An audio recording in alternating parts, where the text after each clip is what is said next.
سلام، من مسعود دهنوی هستم، مستندساز با داستان راش در خدمت شما. راش فیلم خام ویرایش نشده است. توی این قسمت راش به صورت ویژه قراره به ناوشکن دنا بپردازیم. ناوشکن ایرانی دنا که برای اولین بار در تاریخ ایران سفر دور کره زمین رو تجربه کرده. یک سفر دریایی 8 ماهه که از اقیانوس آرام، اقیانوس اطلس، تنگه ماجلان، نزدیکترین نقطه به قطب جنوب، عمیق‌ترین نقطه کره زمین، خط استوا، خط زمان، از همه اینها عبور کرده و به سلامت یک دور 360 درجه دور کره زمین زد و برگشت. این اتفاق مربوط به سال 1401 بود. تیم ما اون موقع به عنوان تنها تیم مستندساز در روزهای پایانی این سفر همراه اونها بود و توی این ویدیو قصد داریم فیلم‌های دیده نشده ای از ناو دنا رو به شما نشون بدیم. در انتهای ویدیو این فیلم‌ها هم به شما نشون داده میشه. اما اینکه چرا ما قراره توی داستان راش به ناو دنا بپردازیم مربوط میشه به یک ویدیوی چند ثانیه‌ای. ویدیویی که از یک زیردریایی اتمی آمریکایی ضبط شده در روزهای ابتدایی جنگ ایران مقابل آمریکا و اسرائیل در آب‌های سریلانکا، موقعی که با 2 اژدر ناو ایرانی دنا که در حال برگشت از یک رزمایش در هند بوده مورد اصابت قرار میگیره و بیش از 104 نفر از خدمه و پرسنل اون کشته میشن. طبق قوانین بین‌المللی قبل از اینکه هر زیردریایی یا ناو جنگی بخواد به ناو دیگه‌ای حمله بکنه باید به اون هشدار بده. اولین نقض قانون اینجا اتفاق افتاده. هیچ هشداری به ناو ایرانی داده نشده. زیردریایی اتمی آمریکایی با خدمه استرالیایی با یک اژدر در ابتدا این ناو رو مورد هدف قرار دادن. این لحظه رو دقت کنید. ببین اژدر اول به انتهای ناو برخورد میکنه و منفجر میشه. ببینید انتهای ناو یا اصطلاحاً پاشنه ناو، هر ناو یک بخش انتهایی داره که بهش میگن پاشنه ناو و یک بخش ابتدایی یا سر ناو هست که اصطلاحاً بهش میگن سینه ناو. موقعی که انتها مورد اصابت قرار میگیره خدمه خودشون رو به سر ناو یا اصطلاحاً سینه ناو میرسونن تا غرق نشن و خودشون رو اونجا نجات بدن با قایق‌های نجات. اما شلیک دوم بعد از 4 دقیقه به محل تجمع اونها، یعنی کسانی که خودشون رو میخواستن نجات بدن، برخورد میکنه و درصد بسیار زیادی از افراد در شلیک دوم از بین میرن. این اتفاق ناجوانمردانه‌ایه. یعنی منتظر موندن تا خدمه و پرسنل یک جا تجمع کنن و دوباره اونها رو مورد اصابت قرار بدن. قطعاً خدمه و پرسنل ناو دنا با توجه به قوانین بین‌المللی حتی فکرش رو هم نمی‌کردند که دوباره اون ناو مورد اصابت قرار بگیره و لحظه‌ای که خودشون رو میخوان نجات بدن این شلیک دوم انجام بشه. اگر شما به ناوی حمله بکنی و بتونه اون رو از تحرک باز بداری، یعنی دیگه نتونه اون ناو حرکت بکنه، نباید تلفات جانی بگیری. حتی طبق قوانین بین‌المللی شمایی که اون شلیک رو انجام دادید برای نجات خدمه اون ناو هم باید اقدام بکنید. اما این زیردریایی چیکار کرد؟ این زیردریایی همون کار رو کرد که در جنگ ایران مقابل آمریکا و اسرائیل در خیابان‌های تهران دیدیم. یک انفجار صورت گرفت، همه افراد به یک نقطه جمع شدند و انفجار دوم. بیش از 104 نفر از خدمه این ناو کشته شدند.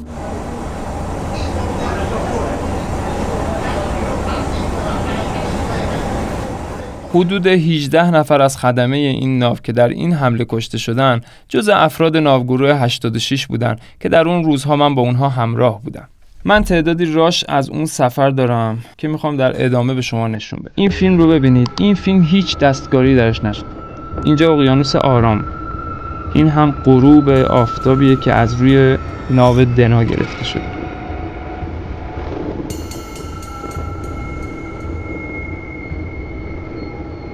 یا راش بعدی. ببینید اینجا اقیانوس آرامه. روزهای پرتلاطم و طوفانی اقیانوس بوده. این فیلم از روی ناو بندر مکران که همراه ناو دنا بوده ضبط شده.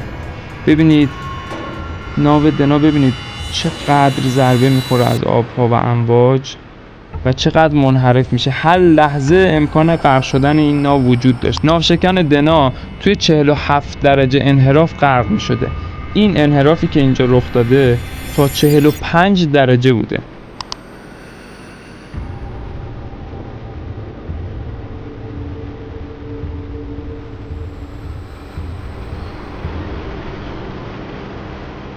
همونطور که اول ویدیو وعده داده بودم میخوام تصاویر دیده نشده ای از داخل ناو دنا بهتون نشون بدم که ما در 2 سال پیش اونها رو ضبط کردیم.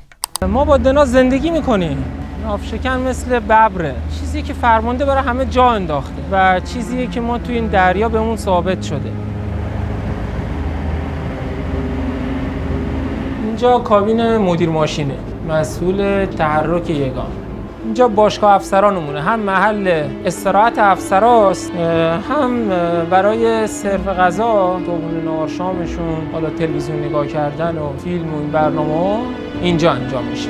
اینجا پنتیرین در آبدارخونه، اقلام مختلفی که عملیات و رستا باشون درگیرن است و تا کوکه‌ای که یگان اولین بار شلیک کرده 76 40 و 23 میلیمتری رو اینجا گذاشته. تابلو گره‌های یگان مربوط به رسته ملوان زحمت کشیده تابلو رو آماده کرده. انواع اقسام گره‌ها رو که بچه‌ها خودشون داخل یگان زدن و هنری به خرج دادن و تابلو مرتبی درست کردن برای زیبایی یگان. اتاق کنترل ماشین‌آلات، لاندری یگان، رختشویی یگان در واقع اینجاست. فروشگاه یگانه که تحویل دوتا از عزیزان پرسنل زحمت میکشن، حالا یه سری اقلام برای فروش دارن، حالا اقلام خوراکی از چیپس و پفک و نوشابه و غیره اینجاست.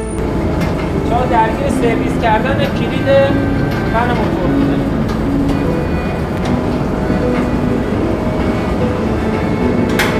سرویس بهداشتیه و حکم تابلو 27 بیچار معنویانمونه و اینم حمامشون. نگهبانان دسته سفید در محلهای مربوطه. صدای پیج اعلانات عمومیه. برنامه سیمی که یگان مشخص کرده رو کل فرماندهی سرسکانی وظیفه‌شه که از طریق پیج اعلانات عمومی اعلام میکنه و بچه‌ها طبق اون پیج به عمراتشون میرسه. این وارد باشگاه معنویان میشه. کنار آشپزخونه‌مون قرار داره، قسمت آشپزخونه است، پخت غذا جا انجام میشه که اون آسانسوری که بالا توضیح دادن پشت برای غذا بالا فرستادن. بعد از اونها بچه‌ها بعد از کار رسته‌ای دیدن انسانی که علاقه دارن میان اینجا برای ورزش انجام میدن و یه میله گذاشتیم برای بارفیکسشون رو استفاده میکنن. این بنده است که ما 8 ماه اینجا بود. 8 ماه گرهای ملوانیه، بچه های ملوان هم داخل یگان دسته توفان ملوان درست میکنه. برای پادری اماکن ما میذاره، هم زیبایی داره هم عنوان پادری استفاده، یعنی پادریتون هم خودتون.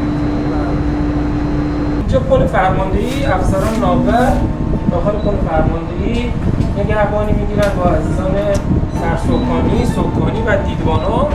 به چابهار ورودمون رو با آقای سرزمین اعلام. کنترل دریایی چابهار، ناوشکن دنا هستم. ناوشکن دنا کنترل دریایی چابهار هستم. سلام، بعد از ظهر شما بخیر. عرض سلام خدا قوت خدمت شما کلی همکاران دریادل جانبرکف غیور و مخلص. ورودتان را به آقای سرزمینی کشور عزیزمان جمهوری اسلامی ایران تبریک عرض نموده از خداوند منان سعادتمندی و موفقیت روزرسون شما را مسئلت می‌نماییم. ناو دنا نه مسلح بوده و نه در هیچ جنگی شرکت کرده. فقط به خاطر اینکه تونسته یک رکورد تاریخی رو برای ایران ثبت بکنه و معروف و مشهور بشه، مورد اصابت قرار گرفته و غرق شده. این قسمت داستان راش رو تقدیم می‌کنیم به تمام قهرمان‌های نیروی دریایی ایران.